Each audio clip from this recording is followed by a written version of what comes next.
பெண் சொல்கிறார் ஸல்லல்லாஹு அலைஹி வஸல்லம் அவர்கள், இல்லை நீங்கள் ஹஸ்ஸானஹல் முஸனியா, நீங்கள் மிகச் சிறப்பான அழகான முஸனியா கோத்திரத்தைச் சேர்ந்த பெண் என்று சொல்லிவிட்டு அந்த வயது முதிர்ந்த கிழவியிடம் சுப செய்திகளை விசாரிக்கிறார்கள்.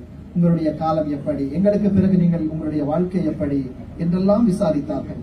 அந்த பெண் சென்ற பிறகு ஆயிஷா ரலியல்லாஹு அன்ஹா கேட்டார்கள், தூதரே ஸல்லல்லாஹு அலைஹி வஸல்லம் அவர்களே, இவ்வளவு வயது போல ஒரு பெண்ணை இவ்வளவு கரிசனையோடு நீங்கள் உபசரித்து இந்த பெண்ணுடைய சுப செய்திகள் எல்லாம் கேட்கிறீர்களே, வயது முதிர்ந்த ஒரு கிழவி அல்லவா, இவளுடைய விஷயத்தில் இவ்வளவு கரிசனை எடுக்க வேண்டுமா என்று கேட்டார்கள்.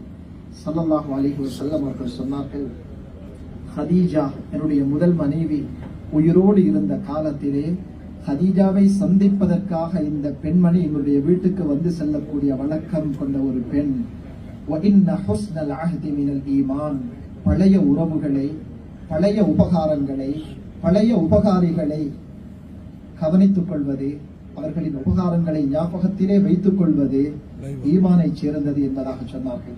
அன்பானவர்களே, நீங்கள் கல்வி பயணத்திலே பங்காற்றியவர்கள் என்ற வகையில் நாம் எல்லோரும் உங்களுக்கு நன்றி செலுத்த